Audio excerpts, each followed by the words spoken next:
चलो आज देखते हैं गणित कक्षा 9 का पहला चैप्टर, जिसमें संख्या पद्धति को बताया गया है। संख्या पद्धति क्या है वो देखिए। सबसे पहले हम देखते हैं प्राकृतिक संख्याएं। वे संख्याएं जो गिनने में प्रयुक्त होती हैं। गिनती में किसी भी वस्तु को या वस्तुओं को गिनना है तो हम इन संख्याओं का उपयोग करते हैं। वैसे प्राकृतिक संख्याएं हिंदी में तो प्राकृतिक कहलाती हैं और अंग्रेजी में नेचुरल नंबर्स। अंग्रेजी में प्राकृतिक का मतलब नेचुरल और संख्याएं मतलब नंबर्स। वे संख्याएं जो गिनने में प्रयुक्त की जाती हैं उन्हें हम क्या कहते हैं? प्राकृतिक संख्याएं कहते हैं। सबसे छोटी प्राकृतिक संख्या क्या है? 1। और सबसे बड़ी अनंत तक चले जा सकते हैं हम कहीं भी। तो बड़ी से बड़ी प्राकृतिक संख्या को हम निर्धारित नहीं कर सकते, यानी कि फिक्स नहीं कर सकते हैं कि ये प्राकृतिक संख्या है। तो अनंत तक जा सकते हैं। अनंत तो जानते ही होंगे सभी लोग, ये पिछली कक्षाओं में पढ़ा होगा। ये क्लास 9th का है और इसको प्रदर्शित करने के लिए हम कैपिटल N, ABCD का कैपिटल N नेचुरल को कैपिटल N से प्रदर्शित कर देते हैं, नेचुरल नंबर्स को। तो इस प्रकार से प्राकृतिक संख्याएं तो समझ में आ गई होगी। हाँ, अगर कोई डाउट हो तो पूछ लेना कमेंट करके, ठीक है। जैसे हम इनको प्रदर्शित करने के लिए, नेचुरल नंबर को प्रदर्शित करने के लिए कैपिटल N बराबर 1 2 3 4 5 डॉट डॉट डॉट डॉट जहाँ तक जा सकें, यानी कि अनंत तक ये प्राकृतिक संख्याएं जा सकती हैं। तो अगला हम देखते हैं पूर्ण संख्याएं। पूर्ण संख्याओं में क्या होता है? पूर्ण मतलब होल, W, होल मीन्स संपूर्ण, ठीक है। पूर्ण प्राकृतिक संख्याएं कहलाती हैं जिसमें 0 नेचुरल नंबर में शामिल कर लिया जाए, उनको हम क्या कहेंगे? पूर्ण संख्याएं, ठीक है। इस प्रकार से इसको भी हम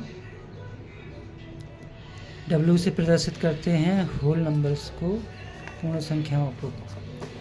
अब इसके बाद पूर्णांक। पूर्णांक यानी कि पूरा अंक।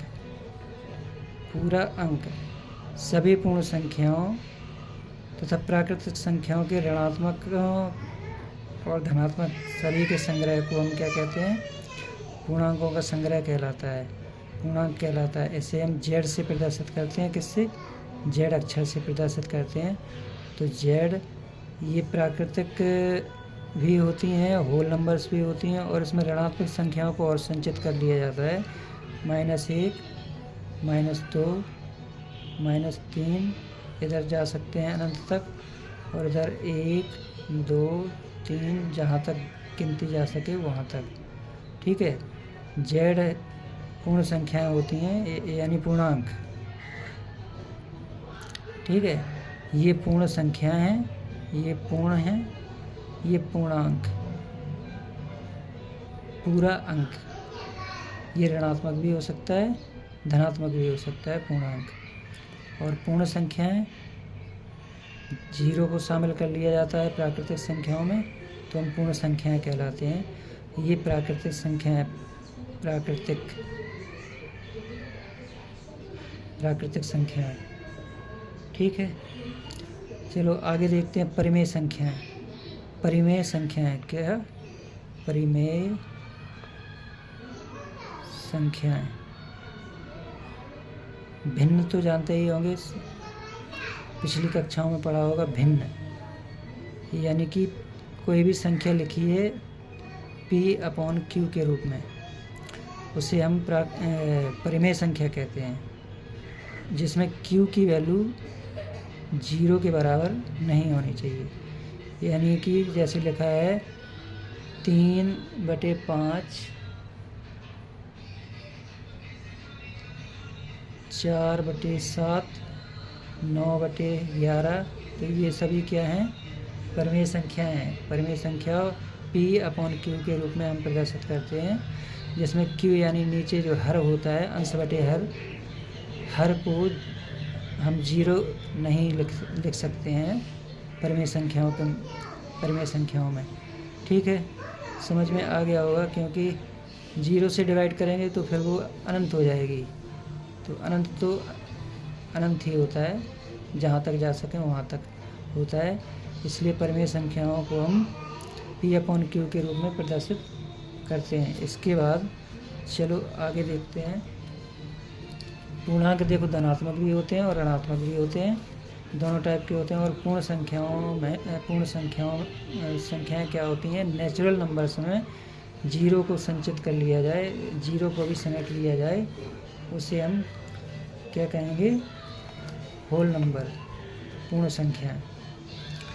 अब आगे देखते हैं क्या है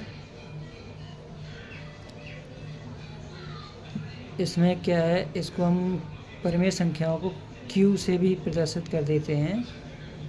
ठीक है, और बस इतना ही काफ़ी है। ये धनात्मक भी हो सकती हैं और ऋणात्मक भी हो सकती हैं। इसमें हमें ध्यान क्या देना है? कोई भी प्राकृतिक संख्या है एक पूर्ण संख्या होती है। प्राकृतिक संख्या ये जो लिखी हैं प्राकृतिक संख्याएं, वो पूर्ण संख्या हो सकती है, क्योंकि यहाँ से यहाँ तक क्या है? प्राकृतिक संख्याएं हैं, तो होल नंबर भी है ये अपने आप में। लेकिन जब ये 0 को समेट लेगा साथ में, नेचुरल नंबर, तभी होल कहलाएगा, नहीं तो होल नंबर प्राकृतिक संख्या होल नंबर हो सकता है, लेकिन होल नंबर प्राकृतिक संख्या नहीं हो सकता है, क्योंकि इसमें 0 आ जाएगा होल नंबर में। तो ये सब ध्यान रखना है। और प्रत्येक पूर्ण संख्या एक प्राकृतिक संख्या होती है। प्रत्येक पूर्ण संख्या क्या होती है? शून्य के अलावा एक प्राकृतिक संख्या होती है। और शून्य एक पूर्ण संख्या है, परंतु प्राकृतिक संख्या नहीं। शून्य क्या है? एक पूर्ण संख्या है, ये पूर्ण संख्या है शून्य, लेकिन प्राकृतिक संख्या नहीं है ये। ठीक है, ये ध्यान देने वाली बातें हैं जो कि एग्ज़ाम में पूछे जाते हैं। और प्रत्येक प्राकृतिक संख्या व पूर्ण संख्या एक पूर्णांक हैं। प्रत्येक प्राकृतिक संख्या व पूर्ण संख्या एक पूर्णांक है, पूरा अंक है, दशमलव में नहीं है। तो ये भी ध्यान रखना है। प्रत्येक प्राकृतिक व पूर्ण संख्या एक पूर्णांक है। ये प्राकृतिक संख्या और पूर्ण संख्या ये अपने आप में एक पूर्ण संख्या है। ठीक है, अब आगे शून्य ना तो ऋणात्मक है और ना ही धनात्मक पूर्णांक है। ये जो शून्य है, ना तो ये धनात्मक है ना ही ऋणात्मक है। शून्य का मतलब ना के बराबर। जब ना के बराबर है तो ना तो ये धनात्मक है और ना ही ऋणात्मक है। ठीक है, और प्रत्येक प्राकृतिक संख्या पूर्ण संख्या तथा पूर्णांक परिमेय संख्या होती है। ठीक है, प्रत्येक प्राकृतिक संख्या पूर्ण संख्या तथा पूर्णांक एक परिमेय संख्या होती है। ये जो पूर्णांक है और पूर्ण संख्या है, इसके लिए हमने क्या बोला? प्रत्येक प्राकृतिक संख्या। ये प्रत्येक प्राकृतिक संख्या क्या हो सकती है? पूर्ण संख्या भी हो सकती है और पूर्णांक भी हो सकती है। ठीक है, क्योंकि इसकी स्टार्टिंग होती है 1 2 3 4 5 6 7 8, जो कि पूर्णांक में भी है और पूर्ण संख्याओं में भी है। ठीक है, और दो परिमेय संख्याओं के मध्य अपरिमित रूप से अनेक परिमेय संख्याएं होती हैं। अब यहाँ पर देखते हैं, दो परिमेय संख्याएं हैं। जैसे हमने 3/5 लिया इसी में और 4/7 लिया, तो 3/5 और 4/7 के बीच में अनंत यानी अपरिमित, जिनकी कोई गिनती नहीं है, अपरिमित रूप से अनेक क्या होती हैं? परिमेय संख्याएं होती हैं। इनके बीच में अनेक परिमेय संख्याएं होती हैं। ठीक है, तो ये समझ में आ गया होगा प्रत्येक दो परिमेय संख्याओं के बीच में जाने कितनी अनेकों परिमेय संख्याएं हो सकती हैं। ठीक है, तो ये कुछ बातें थी जो हम लोगों को आनी चाहिए। और तुल्य परिमेय संख्या कौन सी? तुल्य परिमेय संख्या। तुल्य परिमेय संख्या का मतलब जिनकी तुलना की जा सके, यानी कि जो बराबर हों, तुल्य परिमेय संख्या कहलाती हैं। जैसे हम कहें 3/7, 3/7 को हम 6/14 भी लिख सकते हैं, यानी इसकी तुलना इससे की जा सकती है। ये और ये बराबर हैं। और इसको हम और भी लिख सकते हैं 18/42। हमने क्या किया, 3 में 2 का गुणा कर दिया, 3 दूनी 6, 7 दूनी 14, अंश और हर दोनों में 2 का गुणा कर दिया, तो हमें ये संख्या मिल गई, यानी तुल्य है। ये तुल्य का मतलब एक दूसरे के बराबर हैं। ठीक है, और हमने यहाँ पे क्या किया, 3 का गुणा कर दिया ऊपर, और इसमें भी 3 का गुणा कर दिया, तो 36 18 हो गया, 14 3 42 हो गया। तो ये सब क्या है, तुल्य परिमेय संख्याएं हैं। ठीक है, तुल्य परिमेय संख्या समझ में आ गई होगी। और अब अगर आगे कुछ समझना है तो उसके लिए अगला वीडियो देखना, जो आपके लिए फ़ायदेमंद रहेगा।